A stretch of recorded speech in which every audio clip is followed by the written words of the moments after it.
Hey everybody, welcome to season 13, episode 8 of the recap of the Real Housewives of New Jersey. I'm your host, Russell Ray, along with my co-host with the most, randomly, Ronnie Jr. What gives me the right to call myself randomly? Who do I think I am? Randomly? You know what's funny? I think Actually, it's actually, actually we're gonna call you actually Ronnie Jr. technically Ronnie. No, the real word that I should use, because anyone who really knows me knows that I'm not that like easy breezy to be randomly. I'm actually more like specifically Okay, look, because I'm you should very. have like Mhm. one-offs, and one should be specifically with randomly Ronnie, or specifically with Ronnie Jr., randomly with Ronnie Jr., Mhm. technically with Ronnie Jr., Yeah. gossiply with Ronnie Jr. I wonder what mood's going to come to play with a Real Housewives of New Jersey recap. I am bringing a good heart today. I mean, I never thought we would see the day that I'm going to be okay with Jennifer Aiden, although she wasn't really in the show, which was a good thing. Um, I think it's because I've been listening. I was telling you off prior to the show here. I've been listening to a lot of old school music, so my heart is feeling a little bit more warm this week. So we'll see if I can really dig in. Let me tell you, like, old school R&B is where it's at. You know, like Mhm, old school R&B, and I'm talking Usher. You mhm. know, it's gonna burn for me to say Oh, this. Like, oh, like this is not the gets me in voice my audition live. feelings. Coming from my heart, been a long time coming. Okay, look, y'all came to our show. We're gonna give you a show. Well, A show, welcome that's right. Mhm. to the recap. We're here. We're about to fill you in on everything that happened on episode 8. If you hear this word, feel free to take In-law. your a Oh drink of gosh. some water so that you're not thirsty, or take a drink of your adult beverage because you just need it after this episode. Okay. So, Ronnie, what are your initial thoughts Gosh. about the episode before we get into it? Still a fun episode. Obviously the bias in me will be, shore houses, and I love scenes, episodes rather, that cover that. At Missy G's house, of course, is amazing to me.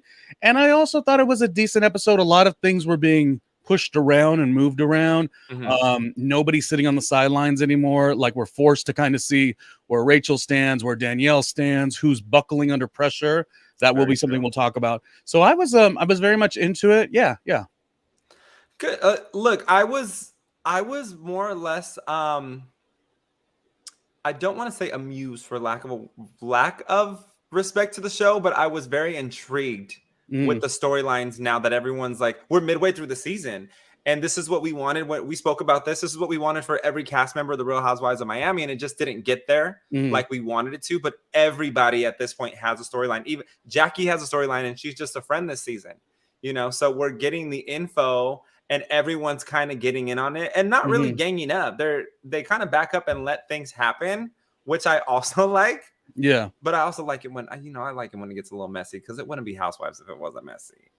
I can't remember who mentioned this, and just so we always want to credit the source. Anyway, I had heard it, and if it's escaping me right now, but I love that it was said that, like, Dolores is so in her own love bubble that we're not really seeing the aggressive side of her or the pop off Yeah. side of her, which I'm totally down with. And that is really a thing, because sometimes when you and I would critique Real Housewives of Miami, there was a conversation about, like, oh, well, if you're so happy, why are you hot and bothered? Which I sort of push back on, because I could be the happiest person and also tell you, hey, dummy, but there is a part that is like, if you're really popping and you're really in love and your money's good and your health is good, you don't really get bothered by the silly stuff. And I think we're Yeah. seeing that with Dolores, which to me, she's the perfect glue of the show, because she is with the Teresa, she holds that allyship with her for Yeah. all these years, better or worse. But also, she's doing her own thing. So, star of the show really is Dolores. As much as we like Melissa, I'm ready this season to see what we get. You know what I'm kind of like missing with Dolores is the fact that she has another man that, and I grant you, Paulie has health problems that he's dealing with Mhm. right now. So he hasn't really been filming with the cast like I would like them to, but it just kind of feels familiar. Like when David was not filming with the cast very often, it's too familiar for me, and I want more of Paulie, because I actually like Paulie. I like it. I like his aura. I like what confidence he follows with Dolores and what they have together. And Dolores is already a confident woman, so he just adds to that and helps elevate her, which I think everybody wants in a relationship. Everyone wants to be elevated by their partner, and I Mhm. think Paulie very much does that for Dolores. So I want to see more of him, and hopefully with his heart surgery and the healing process, I hope they bring him out more and that he becomes more part of it. Yeah, I think they will. Hopefully they do, because we love the Lucky the Irish, because nobody's screwing with her pot of gold. Okay. No, good tagline. Good tagline. So I want to jump right into it. We have our first segment for the show. It's called Uh-oh. Versus. Okay, we know. Oh, and sound effects. Okay. We know about a music show called Versus, where you put the two artists, their catalog versus the other's catalog. But what are we talking about here? Well, this one we're going into we're doing conversations between Joe and Louis, and Mm-hmm. when they were tit for tat going back and forth. And this initially started with Louis and Melissa Mm-hmm. about the apology when it came to the wedding. What are your thoughts? Like, I want to do rapid fire. I'm going to get all of your opinions on these three conversations, and then I'll Okay. go ahead and give you mine after it. Okay, so first up is Joe and Louis. What do you think about this conversation? I mean, I guess in the basis of in-laws are difficult for everybody. Like that's a very relatable thing. So in terms of everyone saying, "Oh, I don't like Melissa versus Teresa storyline," it's redundant. But the in-laws is not a redundant situation, and where Louis is going to step in or try to step in, I guess could be looked at as a little bit admirable. But the one thing to worry about is kind of what I actually don't have. I don't have a high tolerance for is when you are portraying one side of you, but the real part is a little bit more less than stellar, Mm, so it's easy, especially on these TV shows, it's easy to present something, but when the pressure starts kicking in, it did seem like Louis buckled a couple times. And then I just love Joey, so I really don't have too much to be critical about. I'm worried decision making processes, how and what's more to the story in terms of them trying to go into business together. mm, Um, it felt like we got all the information, but it didn't feel like we got all the information. So I had a yeah. hard time judging it. I hope Joe didn't make a stupid move and start going into business with somebody he barely knows just for the basis of the sister. And then, I mean, I guess you kind of have to, because the pizza shop would be called No No. But didn't they already have a pizza shop together? Wasn't it like, I feel like we're going It through? was a restaurant. I Okay, what's the don't think it was a difference? pizza shop. I think it was a Hmm. restaurant. A pizza shop is like, like a out here would be like Shakey's Pizza, or it would be, the original Domino's where you used to be able to sit down, something Mm. like that. But we'll touch back based on that. What about Teresa and Melissa? The argument between them. Teresa pretty much walks away after the conversation between her and Melissa says, "There I go. I proved again that she was wrong, and now she can't handle it, so she walked away." What are your thoughts on this? That's the truth. That was exactly what she did. Teresa will explain everything that bugs her in a very victim way. Like, you did this to me. You did this to me. This was against me. This was against me. That was against me. And then the moment somebody else says, okay, well, this was my perspective, so you can understand where I was coming from, she just is over it. She's either over it or she goes to anger. She's in a complicated situation now because she's supposed to be in her love bubble. She's supposed to be in therapy. So I feel like Teresa's really having a hard time navigating this because discourse, which is so healthy, is very hard for Teresa. So ding, ding, ding, Melissa's side. Yeah. Okay, so Melissa's side, and then Teresa versus Jackie. Teresa said that Melissa has daddy issues, and Jackie defended Melissa because, sorry, Jackie. Yeah, Jackie defended Melissa because Melissa's dad passed when she was 16, Mm. and Teresa got upset. What What are your thoughts on this whole interaction? It was quick, but it was still very important part of the show. Well, first of all, Jackie barely I mean, come on, chill. Like Teresa, she barely said anything, at least from the edit we saw. We could only go off the edit that we saw. Yeah. But I think it's that same thing that I'm talking about.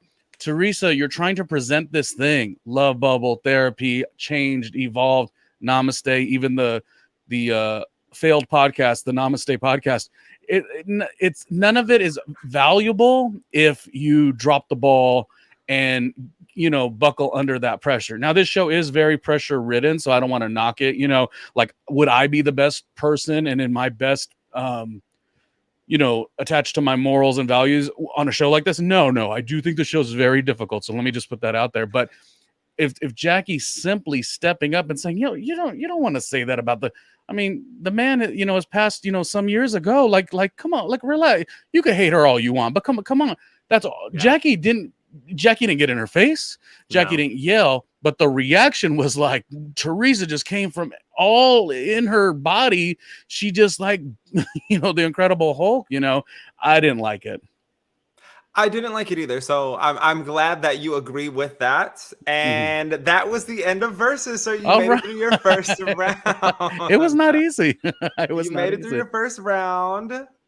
If y'all want to chime in, please let us know what you think about this. And topics that we mentioned. Yeah. Okay, so here's my thoughts on all this. As soon as I can figure out how to get this banner down. Okay, we're in a little bit of a technical difficulty right now. So we're gonna start with Joe versus Louis. Okay, I feel like Louis actually has good intentions. I do. I feel like he has good intentions when it comes to the whole relationship between Teresa and Joe, because you're in a rock and a hard place when you're trying to navigate your space between brother and sister, in-laws, anything like that. You're the new one. So there's so much rapport there that you just have to kind of be the referee and call what's right and what's out of bounds. And I really do appreciate Louis for putting Teresa in her place and asking her to walk away, even when it came to the conversation with Melissa. And then he asked Joe to sit down. So I appreciate that. I appreciate the fact that he apologized. Do I think that he had more to do with Melissa's family not being invited? Absolutely. But I will say I have to give this conversation to Louis because he really tried without letting the emotions get the best of him between him and Joe. So I'm definitely on Louis' side just for this conversation. You know me, I try to be fair across the board, and I try to give credit where credit is due. And I think credit was due in this situation between Joe and Louis. Now, when it came to Melissa, oh, sorry, go ahead. You did good, because it for me has been very difficult to be fair, and I don't want to come from a basis of being biased. It's just I'm having the hardest time seeing that other side. I really am.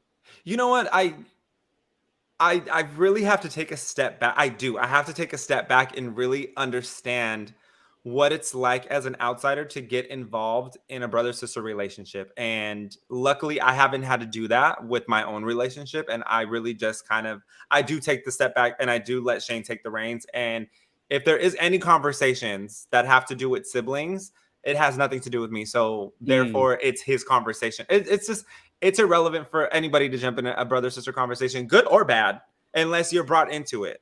So I will say, considering Louis has been thrown in the middle by both Teresa and Joe. Joe's asking Louis to do the impossible to control his sister, Teresa, and then Teresa's asking Joe to fix it or asking Louis to fix it with Joe. It's just a mess. So Louis is doing the best that he can with the cards that he was dealt. I mean, did he choose the hand? That's another conversation. Now, with Teresa and Melissa, I feel like I give 100% of this argument to Melissa, because Teresa really brings up the past, and she does. You would think the girl is Latina, because she just knows how to dig up dirt out of absolutely thin air.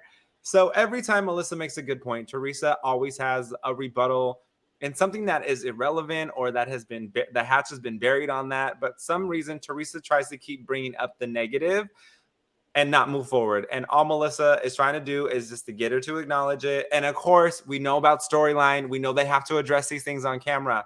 So Melissa is trying to move forward and get over it. Teresa is not. And she has issues with it. And she's trying to make it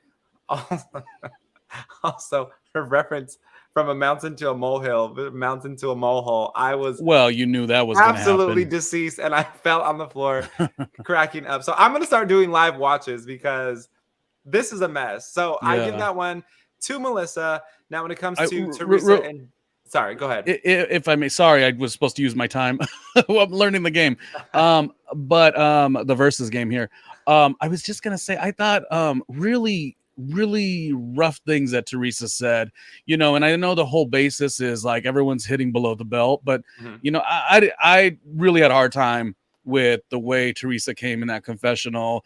Yes, you're going to call her somebody who has daddy issues, but the way she was insinuating this is why she clings to my brother, her own dad cheated on her mother and he passed away because of this. It just was really, I would, as I always say, because we try to be a fair show, like you said, I would venture in a nice way, at least for somebody who's on that other side, like that team Teresa, to Mhm. like explain how that didn't seem too below the belt. Because to me, I didn't enjoy it. Like there are certain things that come for the jugular, but like you that was nasty. That It you was have to nasty. admit, I thought that was real nasty. And not only that it was nasty, it painted a picture to say, oh, Teresa really hates this girl. Like Teresa, Yeah. like we got to get to why at some point in life. I don't know. Yeah. But she really hates this girl. Like that was nasty. Like you don't say that about somebody's deceased father in that way. So Yes. okay, bring it up. She has daddy issues. He's been gone. Boom. But oh yeah, he used to cheat on the mother or Yeah. oh oh. Below the belt. And I feel like Teresa dug herself in a grave for that. And if Joe and the fact we already know that Joe and Melissa did not go to the wedding, that in itself, I would have eliminated myself. I would have took myself out. Even if I was in the wedding, I knowing how petty that I am, I probably would have committed to still showing up to the wedding and then last minute not showed up and left her hanging at the altar just for disrespecting me and my family. Because that Yeah, that has was nothing a to do with level. her wedding. That was a level. So Corey Polk just joined us. Hey, He's Corey Polk. viewing. So I do want to we also have another viewer that's watching. We just finished a game called Versus. So We have basically what it 10,000 is viewers. we want to know whose side you're choosing when it came to season 13, episode 8 in the arguments with Joe versus Louie in the conversation in the backyard, and Teresa and Melissa in their conversation, and Teresa making the comment about daddy issues and Jackie defending Melissa. Please chime in. Let us know what you think. Let us know whose sides you're on because this is very important. And and with that being said, if you hear this word once again as a reminder, Drink please take a drink vodka. of your adult beverage if you are over the age of 21, or have some water so that you're not so thirsty like Teresa. Yeah. When reality stars go a little too far. Yeah, that's just what I thought. I thought she went a little too far. I'll leave it at that. I'm welcome to be shown another side of things. Well, Melissa did that. But I'm just saying that was ugly. Well, let's break it down. So let's break it down with Teresa and Melissa. Obviously, there's been a history of these two arguing, especially with this episode. It's just kind of been this. Teresa's holding resentment now against Joe and Melissa because they didn't ask her to stay at the shore house, and now she's staying at Jennifer Aiden's shore house. And it's like, why does it matter? If you're vibing with someone else, why does it matter? Is my question. And what are you harboring so deep inside of you that makes you comment about someone's deceased father? Like, haven't you heard about respect for the dead? Why are you going to mention, if he even did cheat, that he cheated on the mother? Which that is nobody's business. That is serious accusation about someone who can't even defend themselves because they're just in the grave. Like, they're gone. They're in the grave. So I don't know exactly where Teresa's mind is, but I will say I've dealt with people who hit below the belt like this, and it's because they have nothing to stand on and no grounds to stand on. Therefore, they will do and say anything in order to make you feel like a terrible person. And I don't blame Melissa for tearing up with the conversations at the house about the issues that Joe and Teresa are having. But at the same time, like, do I think there might have been some additional waterworks? Probably, because it can be overwhelming when you have a camera in the face and you're filming. These emotions tend to amplify. And I know this from experience and finding out some tragic news while we were filming a show, like, which was true because I remember you told me. So like when the cameras are in your face, like not only are you authentic, but it amplifies everything that's going on because you have all these people that are watching you and that are like guiding you and producing you. But at the same time, you have to stay in character. So do I think her tears were a little more than they should have been?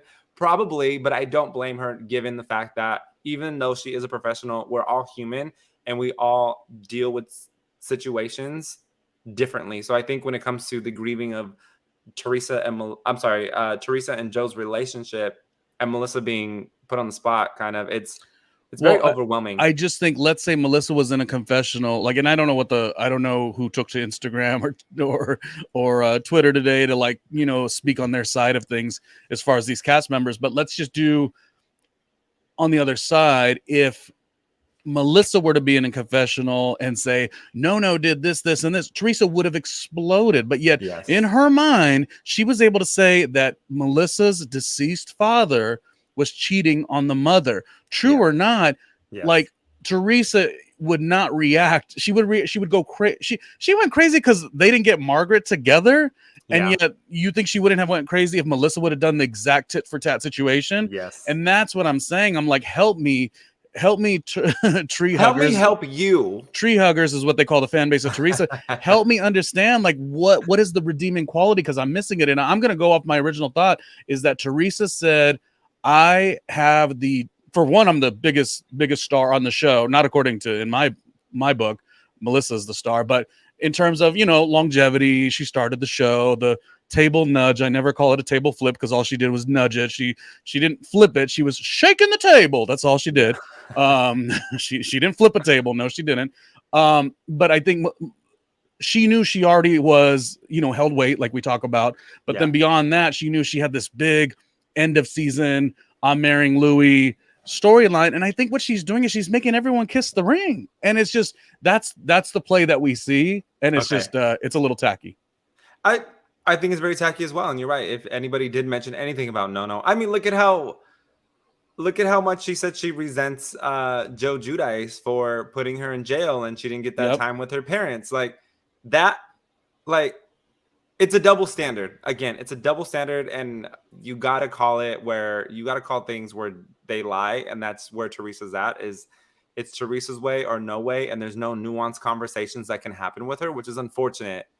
But she just goes for unnecessary things. Speaking of which, let's go to the comments. Corey Polk joined us, which I mentioned, and he said, I did not know we were drinking. I'm enjoying this even more now. Corey Polk, this is never water, my man. Never. Never. This is never water. We just don't have the sponsorship yet, so we don't want to tell what we're drinking until the right sponsor comes along. Right. And then we'll go with that. Until there's a randomly vodka, we're not going to give anybody any. Look, I can get my words together. Intoxicated. Yeah, randomly intoxicated. Your premier vodka. Yeah, no, but it is funny. We do drink along the way of the show, and we have a good time with it, and we love the fan interaction and all that stuff. What do we got next coming up, Russell? Coming up next, why am I drawing a blank? Oh, here we go. We're up to our next game. Who would you rather? Now, why? Ronnie Jr. You have 60 seconds. I'm going to ask you, who would you rather? And this is in regards to being on a deserted island, and this is your perfect cast to film your own season of The Real Housewives of New Jersey. Ronnie trip. Randomly trip. The randomly trip. Okay. So randomly trip. Am I on the show? I'm on the island too. You are on the show, baby. You're replacing one of the castmates. I'm bringing the heat, and you're bringing these cast members with you. So you have 60 seconds. Okay. Corey might have to help us out with this one, but go ahead. I will say some of them are very tough because they're some of your favorites, and then some are just not your favorites. Okay. So you got to take them with you. All right. First up is Jennifer Aiden or Teresa Giudice. We got to do it before 30 or 60 seconds. I'm bringing. I wish that was the last person because I would have already assembled all my good cast members, and this would be my villain, so I'd know how to mix it. Oh gosh, I'm bringing Teresa. I'm bringing Teresa. Next up on the chopping block, Danielle or Melissa? Oh, Melissa. Absolutely. Oh, the favorite is out. Wait. Oh, the new favorite. Oh, am I playing the game wrong? No. Oh, okay. You chose Teresa and Melissa so far, so that's the so I pushed Danielle. She's not coming on the cast. Danielle is not on the island. Oh, no, not out. Not against my baby Melissa. No, no, no. No, no, no. Now you have to choose between Joe Gorga or Nate. Joe Gorga. Joe Gorga. Why would you say Nate over Joe? You're not allowed to speak anymore. We Cut my microphone. No, I told you some of these are going to be rough. Some of these are going to be rough. So, all right. So far you have Teresa, Melissa, and Joe Gorga. Now you have to choose between Evan and Frank. Evan, is my mic working again? Jeez. Your mic is working. Let's see. Okay, so you've got Evan, Jackie's Evan, and then you have Frank Catania. I think we're gonna go with some Frank. We're gonna get some Frank on the island. Yep. Frank Catania. Yeah, Okay. yeah. Now you have to choose between Dolores or Margaret. It is a tough one. But it's got to be Dolores. Margaret is hard to not want to bring her because she is such fun and entertaining. She's got good stories. I love how she's like from the old school in a way. But no, we have to have Dolores on that island. Yeah. All right, we got Dolores. Moving on. Rachel or Jen Fessler? I am really about when Rachel says, we got to get going, John Fuda. The John Fuda and Rachel machine that is happening on this show, I am all about. It's starting slow, but they're ramping it up. So I'm going with Rachel. Okay, you're going with Rachel. And last but not least, Polly or Dr. Bill Aiden? Polly, which is Dolores's boyfriend, and Bill Aiden, who has to put up with Jennifer Aiden, and probably drinks himself to sleep allegedly all day, all night. Bill would be fun because he does drink quite a bit, as I just allegedly said. But I think Polly would mix in with this group. Like Polly would like shake his head and say, Teresa, did you hear yourself? like there's just something about Polly and Teresa on the Polly and Dolores on this island of our fake show here. Yeah. Okay. So I'm bringing Polly. All right. So who we have on the Real Housewives of New Jersey randomly trip with Ronnie is Teresa, Melissa, Joe Gorga, Frank Catania, Dolores, Rachel, and Polly and Polly.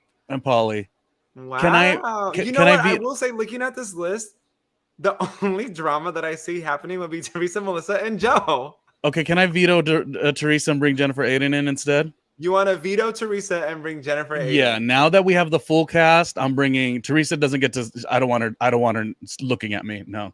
Okay, all right. So I have Jennifer Aiden, Melissa Gorga, Joe Gorga, Frank Catania, Dolores Catania, Rachel Fuda, and Polly.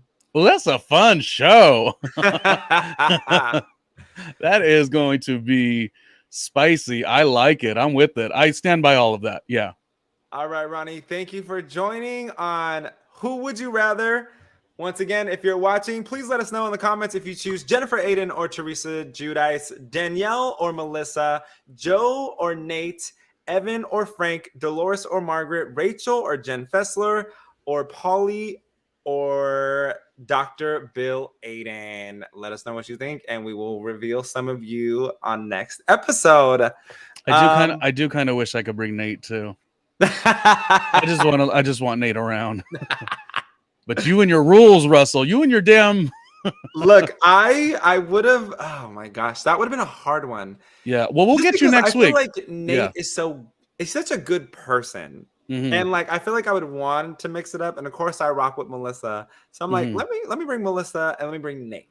I love Joe, but him and Teresa can stay behind and figure out their problem. I like that idea. Okay, good. I like the game more than I thought. Good.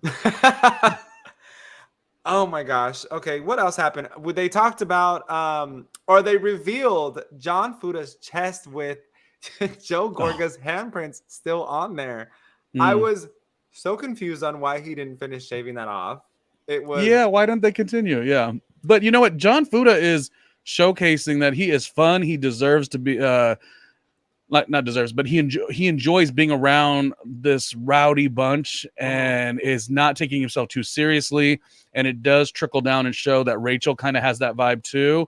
Rachel, of course, did have words with Danielle at some point, but I just am really liking what they're selling, and there's always that cute thing too if the wife or husband, you know, when your spouse represents you so heavily, like Mhm. I would not have been like saying, oh, look at John Fuda, but like I love the way she rocks with him so much that I'm like, oh, John Fuda's back in a scene, you know, and he's making a scene, be it the drinking, be it the fine, wax my chest, I don't care. Like he's living it up and giving us Shore House vibes that we want. And not only that, but like he used to be a model, so he kind of just models tend to be, yes, they're in the forefront of things, but they also tend to take a little step back Mm-hmm. and watch the drama unfold, because you have to remember, when you're a model, you're there to work. You're not there to get involved in all the BS of the fashion industry, or like who's wearing who and why are they wearing them. Instead, you're there to do the job. You're there to show off the clothes. So John Fuda kind of just, he does this thing where he takes his step back and he kind of lets all the drama unfold. And then when the fun parts come in, he's like, okay, I'll join. You know, I mean, but how much of a model was he? Was he like a paid model, or did he was his agent Instagram? Like, I don't know if he was a model. You I think he mean, was? I think he could have done print. I think he's a little too short to do runway. But I mean, I dated someone that was a model. That was a model. Oh, not the rolled eyes. No tea, no shade, but all tea, all shade. Mm-hmm, Okay. mm-hmm. Speaking of Rachel, what did you think about when Margaret was talking, or when Danielle walked over to Margaret, because the whole situation with her brother and them talking about her brother, and then she called over Rachel to confront the situation. We had a little dynamic duo going on, but it seems like this dynamic duo is reaching a place of hardship. Yeah, but I mean, Danielle has done the same sort of thing though, in terms of she would take this information from Teresa and Jennifer Aiden, like watch out for Margaret. I mean, well, I guess that's what Danielle was mad about. Like somehow like we said it. What was the gripe that Danielle had? Because I was having a hard time understanding what that gripe was, because it feels like they both sort of similarly did the same thing. They got information elsewhere, they just sort of passed it on. Is that talking behind someone's back? I guess to a degree. Is this a TV show that's expected? Yes, it's a TV show that's expected. Well, she was Honestly, upset that I think she was more upset that her brother is not involved in any of these situations, and therefore them wanting to dig up this information about her brother. It bothers her that it's even considered a storyline, because her brother didn't sign up for this. but they're not digging up stuff on her brother. They're digging up stuff on her. They're saying your word seems a little funny. I get the attitude she eventually brought to the group and said, I should be able to say what I say and it stays there. Yeah. You can have that opinion, but you also can't get mad that they're like, this don't make no sense. Like and in a show like this, we the other cast members, we've done this for years and years. We spot a liar 1,000 miles away. We're calling you on it and you're just going crazy, which, one would say maybe that type of reaction means, what are you hiding? Or she could just be mad. I just know Danielle has underperformed the last 2 episodes quite severely. She's running herself into a situation where everything turns into, well, they don't know, and this, and I'm gonna have to pop somebody. Well, now you're gonna have to pop somebody, which you're not gonna, then you don't stay on the show. Or it shows, here's the worst part about Danielle. She has walked off set twice. Yeah. And I remember watching a Breakfast Club interview. I don't like the Breakfast Club, but it's a big radio show. And Desus and Mero were in there, and they had made a commentary to DJ Envy, and DJ Envy stormed off the show. And they said, which I'm not equating these two storylines at all, but they said, well, if the guy walks off the set, off the radio show, and the show goes on, I guess he's not that important to be on the show to begin with, which was just a funny, shady dig. And they all got back together and friendly and everything like that. So one could say that, Danielle, if you keep storming off the show, you're kind of unnecessary. This is coming from somebody who does generally like Danielle. I generally do like Danielle, but she's storming off and she's giving us one of two things, like, oh, I have to leave to check myself or else I'm going to pop somebody. Well, you're running yourself a real tough situation, because now anyone who's against you, Twitter could light you up because they know they could get under your skin so easily. Danielle, I think she's bringing a stronger game to the show. Mm-hmm. She actually is bringing in a little bit of a weaker game these last 2 episodes. I didn't mind that she said, mind your business, kiss my ass. But I don't mind that either. That I liked, but I wish she would have stayed there. Yeah. I don't like the, I should be able to say this and you guys should let it go. She should have stood in that and started giggling and partying with the next person like she was unbothered. We talk about unbothered a lot, Exactly. but Yes, she yes, yes, didn't. yes. She looked disheveled. Speaking of disheveled, and she ran, and I felt bad. But Nate was with her, so that sex was good that afternoon. Oh, I'm just saying, maybe. And the show went there. Every show we gotta go there, and it We went there. always think about Nate and that damn sex. What's wrong with me? Hollywood Leon actually just joined us viewing, and he said people really do be fighting about Instagram. It's so petty, so I believe it. Which Oh, interesting point. So Leon, hi Leon. Leon is fantastic. Not just a podcaster. He has a show called Everything is Terrible, or Everyone's Terrible, rather. But he's yes, also an actor. yes, You could catch him on the HBO series that Lena Dunham created, and he was side by side with Jennifer Gardner. The show yes. escapes me at the moment, but Leon has a really good perspective. So wait, Leon, are you saying that Instagram alone could have you light it up and never want to talk to your family member? That's interesting to think about. Look, I'm gonna speak for Leon. I'm gonna speak for him and say that Instagram can fire up some emotions. I actually, believe it or not, I got a DM yesterday, and let me read you what this DM said. I was like, there's no way. Okay, so I sometimes I unfollow people because, like, when you just start following too many people, you want to keep track of your friends and what's going on, right? So I went through my following list and I just like boom, boom, boom, boom, boom. Like if I didn't recognize your profile picture, like boom, you were unfollowed. And so the message I got yesterday, where is it at? And I'm not gonna say who the person is because they are absolutely gonna hate me. It says, "Oh, so you're not following me anymore then?" Question mark. And I was like, "I'm not?" Question mark. Check for yourself. I said, "Okay." But like, here's the thing, and here's what people are up in arms about. Follow people you're interested in. If you're not interested in them, that is okay to not follow them. If you're more interesting than them, then it's okay for them to follow you and for you not to follow them back because they don't gauge your interest. They're not giving you anything. They're not giving you life, as the girls would say. They're not giving you life. So brothers, sisters can be a little tricky. I'll tell you why. Me and my sister got in an argument, right? Giving you the family drama. Me and my sister got in an argument like years ago. I blocked her on Instagram.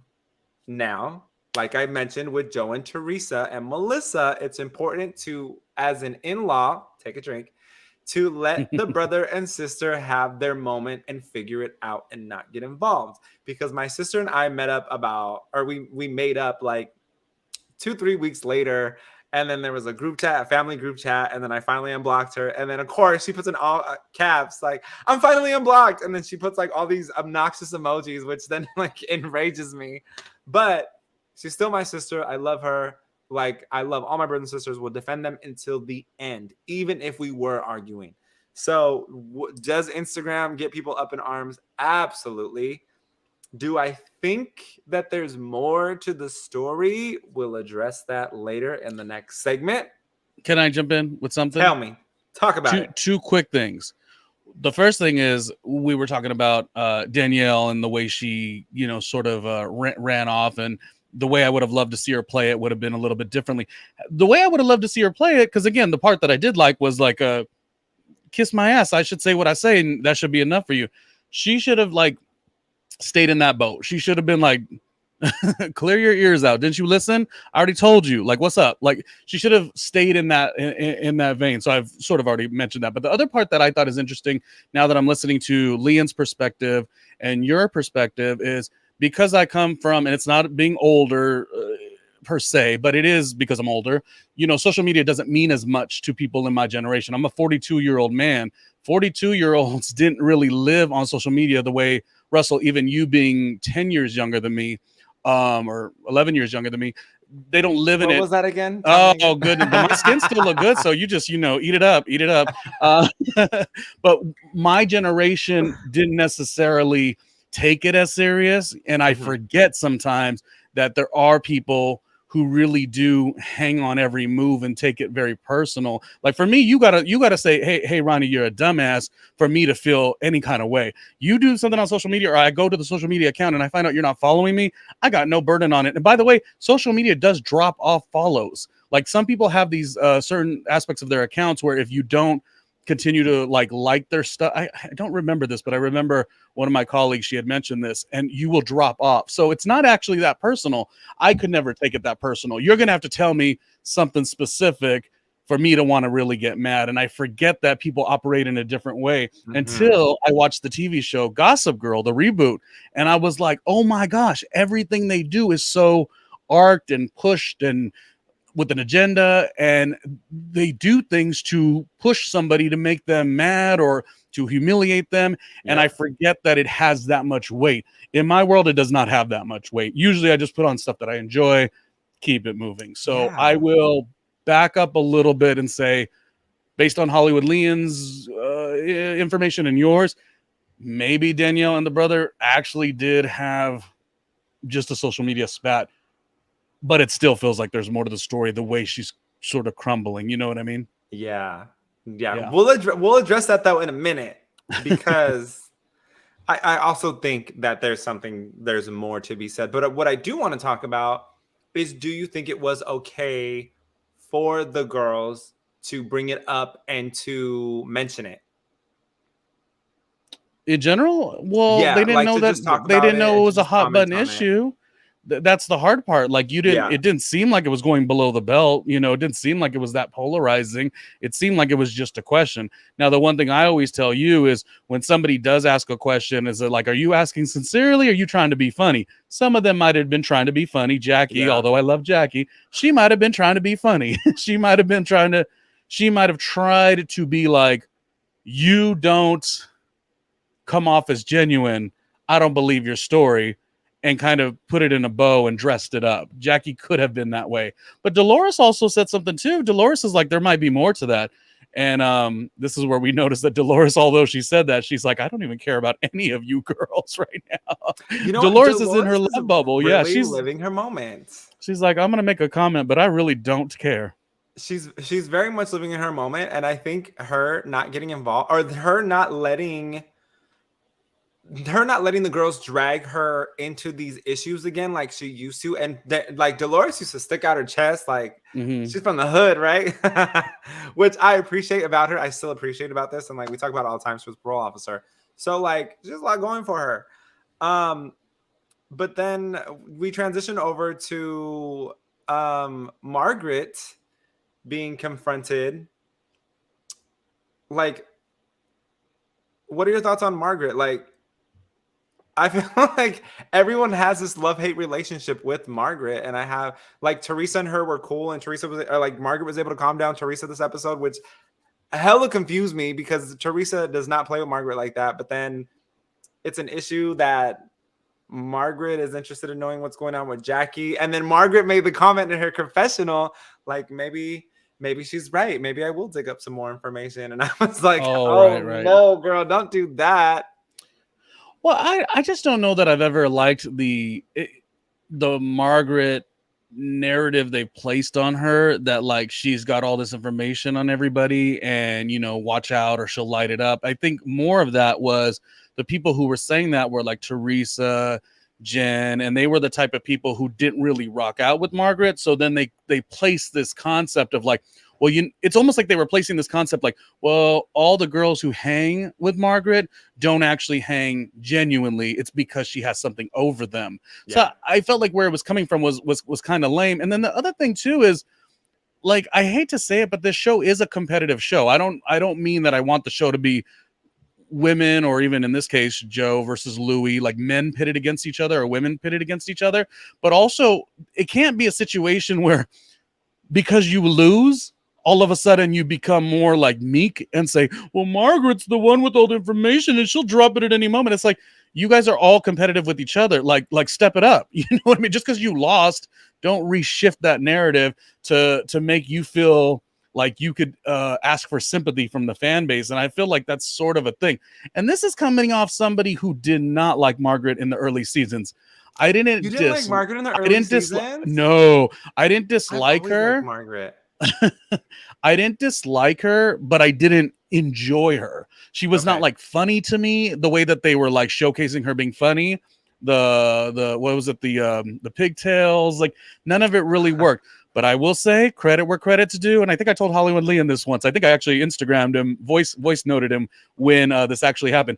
I was working a different podcast for a different network for VH1, and I was leaving the Tribeca office, and as I'm walking, Margaret was getting her town car, and it was right when she got the facelift. So to be able to see the facelift in New York City, like 2 feet away, I probably should have went up to her and said something, but at the time I wasn't really a Margaret fan, and Okay. I'm never gonna go up to you if I'm not really like loving you on the show. Again, I'd never disliked Margaret, but I had a hard time enjoying her. It took some time, but I'm here now, and I do think she adds a lot of value to the show. It's funny that you say that because I know you've historically said that you like a older housewife. Love, So yes, the fact that Dorinda like you all weren't an day. instant stand, but I understand your perspective now that you're explaining it. But like the fact that you like it shook me for a moment when you You're didn't say that you right. were an entrance and Because Marge is like a Margaret is like a caftan wearing type, and I love a woman in a caftan. yeah, Like yeah, it, yeah. I'm just, you were right. What is wrong? What is wrong with randomly today? I don't know. But I like Margaret, and here's why. She tends to let things roll off the back, but then she flips it back up and she's like, here it is. Let's address it again. You know what I mean? Yeah. So like she can very much like wipe something off and like let it be. And then when she goes for the jugular, she goes for the jugular. But she also talk about unbothered. I feel like Margaret is the least bothered. Like when Teresa said she never misses a meal, like a couple episodes ago, like Margaret kept eating her food. Like I don't. Right, And right. I appreciate somebody like that because they're living their truth. Can we And evaluate this comment real quick? Hollywood Leon wrote, oh, Marge looks amazing, but she loves to play the game. She likes to say, she likes to say sneaky shit. Do we feel that? do I feel it? I think all of the housewives have mastered this technique of they say sneaky things to see how far they can get under your skin or just see if you can recognize it. Right. I say things out loud sometimes just to see if people can recognize it because I'm like, you deserve to hear this, but I'm Mm-hmm, not going mm-hmm. to start these problems. But let's see if you catch it. So you start acting right, you know? Oh, okay. So there are times where I'll go and interact in a group where I know something is being said or they're not acting right or they're trying to portray one thing and really doing another. And I'm like, no, let's bring this out to the table and see if they recognize it. Because why not? Well, Especially if yeah, it directly affects you. I've you had have these to be situations. you have to be perceptive, and that's what I'm saying in this show. Like and I'm kind of talking across the board with all the franchises. It's seeming like now, because there's these polarizing stories that are kind of touching these really weird and dangerous and confusing spaces, such as Erica Jane's ex and Jen Shaw, like some real deal stuff, that suddenly when cast members now sort of lose, Mm-hmm. they cower and ask for sympathy and play the victim a little bit, because now we're like trying to arc it like, oh, suddenly this show's about all of these morals when it's never been. It's always been tit for tat and who's going to come out on top. And like, don't Yeah. get mad at me because Margaret comes out on top, and then suddenly you're so meek. Like, what is that? But I understand how that could be played now, because 4 seasons ago, you didn't have that. But now we're in this interesting politically correct moment, and with these big things, like I said, the Erica Jane Tom situation and the Jen Shaw situation, you can now look at like the furthest level of foolery and illegal activity, and you can kind of arc the show to your favor to be like, you could get mollywopped in the season, but then you could play victim too. It's like I've never seen anything like that. Here's the thing. Bravo is at its like Mount Everest peak of drama right now, right? So Jen Yeah. Shaw's in prison. Then we find out that her sentence gets dropped by a year. And this kind of all started when Teresa went to prison. Like that was like one of the biggest first scandals of Bravo Yeah. that we can recall in like recent history. But it was just a big moment, and now it's kind of like a trending thing. Now you have Tom from Vanderpump Rules and his affair and Raquel, and everybody's involved Yeah. in that. And then that is like the biggest story. I have some paparazzi friends who are chasing, and when I say chasing that story, they are chasing that story. And I'm And I like, don't how can you like stay? And they're like on to watch 24/7, I don't and like it it's because wild to I'm me. so sorry. I don't like it because it creates a element for the fan base to feel like anything short of that is no longer intriguing or compelling. I mean, I'm over there on Monday nights by myself watching Summer House, like enjoying it generally, Yeah. but ain't no one gonna take a look at Summer House at all because there's no like huge, Entertainment Tonight and TMZ, following this gigantic salacious and scandal, a scandal of sorts. So You know, it's a weird place with reality TV in general, but specifically for Bravo. you know Yeah. what I appreciate about it though is that because these big scandals go on, we have all of these A-list celebrities who are now being left alone for the first time. That's true. Versus the paparazzi used to hound A-list celebrities because nobody cared about reality Hmm. celebrities. And now we're in this moment where see celebrity like I'm sorry, reality celebrities and TikTok celebrities are now getting the press, but the A-listers are still A-listers and they don't have to deal with it anymore. Right. So like as you saw, the whole Jennifer Lopez and Ben Affleck thing at the music awards or the Grammys kind of just faded off like quick, right? And now you have all these reality issues.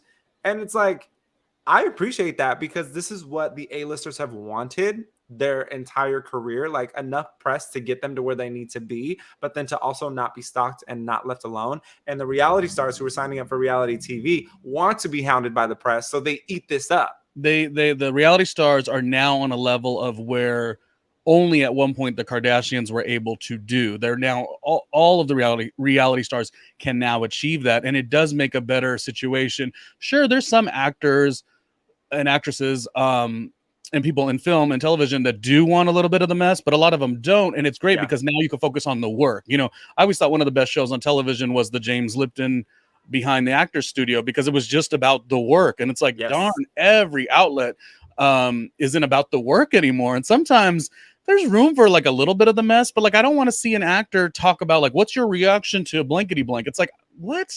Talk about the work. So that was a tangent. We'll move back into this messy show. Well, I mean, going into messy, that leads us right into our next segment called Tell the Truth, Oh baby. no.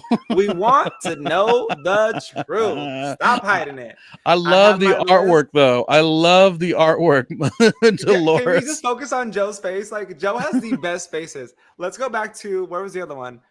Would you rather? Look at Joe's face in that one too. Like, Well, that's that Joey Gorga. I'm telling you. oh, He's sorry, the that's verses. But now we're at Tell the Truth. And we want to know, Ronnie Jr., what you uh-oh. think.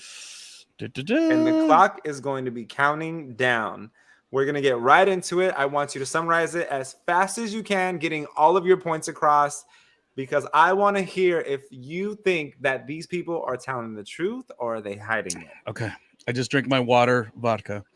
Um Is Danielle telling the truth about the drama with her brother when it comes to Instagram? Or is there more to the story that is being left out that is going to be dug up at the end of the season?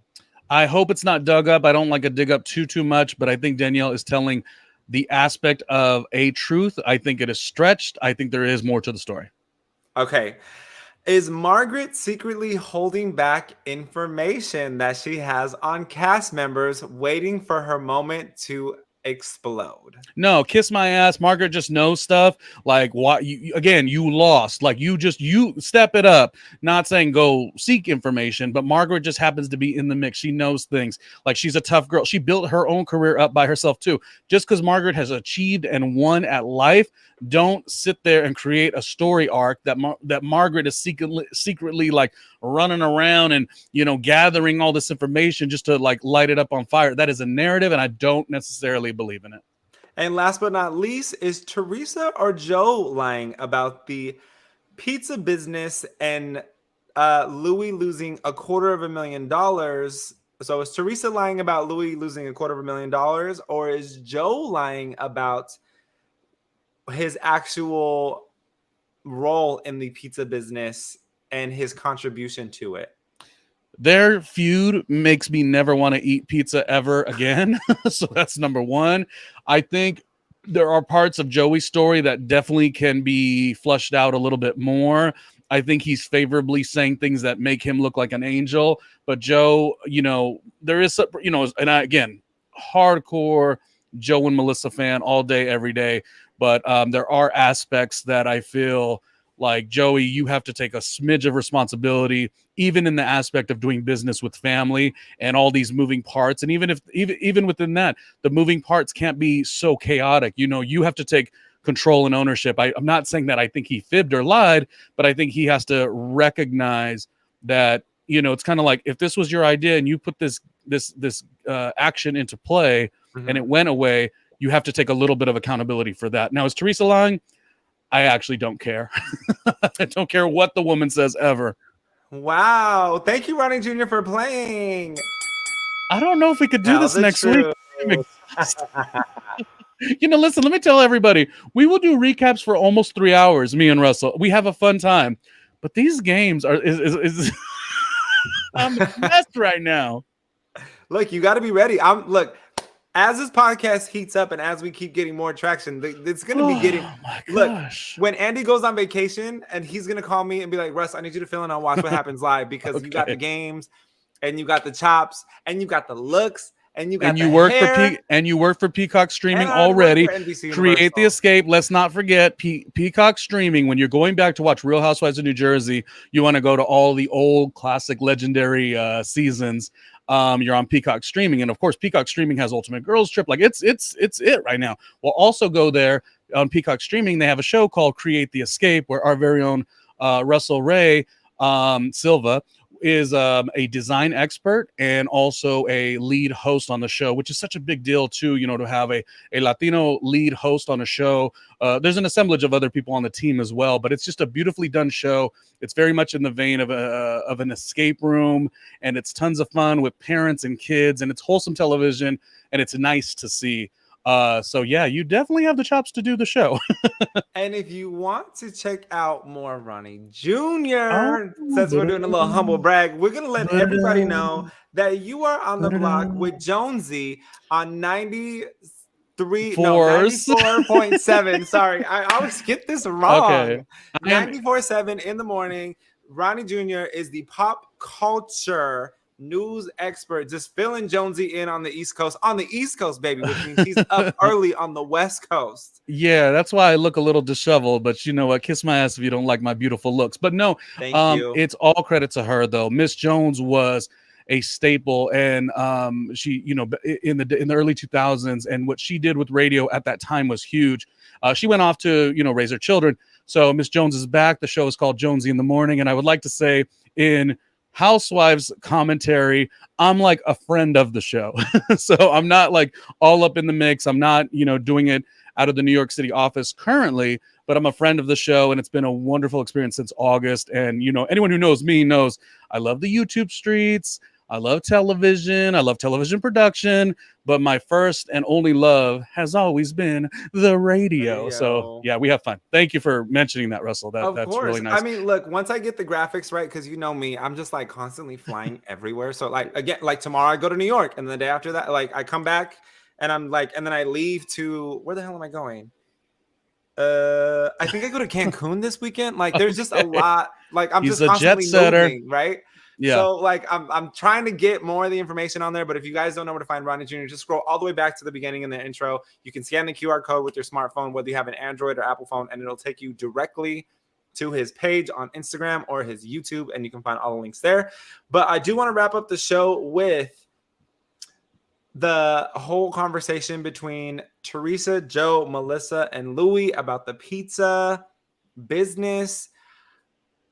I feel like there's more to the story. I also want to address the fact that Louis had the audacity to tell Joe that he wears Joe's dad's pajamas around the house so that Teresa's daughters feel more comfortable. This is where I feel like Louis steps over the line. Like, that is not your place. Don't do things that are unnecessary. But also, if you're going to do business with family, it is important to have a full contract written out with the specifics. Like Judge Judy has always said, no, etc., etc. It's always specifics, and it's always who is in charge of what is who is contributing to who is the investor. If you're the investor, it doesn't mean that the person that's putting in the actual elbow grease is less than. So you need to establish that before you go forward with the business. Do I think that Teresa should have done a photo shoot with the pizza boxes without Joe's consent or without Joe's involvement? Absolutely. I think Teresa was in the wrong for that. When you go in on a business together, you have, especially if it was Louis and Joe's business, Teresa had nothing to do with it. So why are you doing a photo shoot? It's not your place yet. And at the same time that we say, whoa, Teresa, are you moving a little too fast getting married to Louis? You know, you haven't even been through 8 seasons with him. You know, I don't mean seasons on the show. I mean, you know, summer, fall, winter, and spring. You know, it's a little too fast, Teresa. It's also a little too fast for Joe to go into business with somebody who's coming into the family that you don't actually really know. And then more so, you've had problems with your own sister for all these years. So as I said before, you asked me the question about where do I side with it. I mostly want to say, I remember there was a podcast that I love. It's the Joe Budden podcast, and they had a big breakup. And I love the way at the very end, while he also mentioned how these other two less than favorable people that are now on a different show, how they left, he said something very magical and very ownership driven, which is ultimately it's all my responsibility. I was the one who created the show. And so if there are grievances that they have, even if they're right or wrong or however you think of it, I'm ultimately the one driving the ship. So all responsibility needs to come to me. So the same thing with Joe Gorga in this situation, even though I think Louis could have done 100 tacky things in this situation, Teresa, 100 things tacky in this situation. Ultimately, if this was your idea, Joe, and you didn't come with the heat in terms of the business acumen, that's an issue on you, Joe. And everyone knows that I rock with Joe and Melissa heavy. But I would say if I have to be honest and unbiased, that's what I think. And I think that's fair. Just like earlier when I gave Louis the credit for the fact that he was trying to really be a moderator and a mediator between, you know, the sibling rivalry, and he tried to take Melissa to the side and have her own conversation. And I know you don't want to hear that we're sick of the storyline, but like I really just want them to figure it out. I want Melissa and Louis to remove themselves from the situation. I want Teresa to stop mentioning Melissa. I want Joe to stop mentioning I want Teresa to stop mentioning Melissa. I want Joe to stop mentioning Louis. True.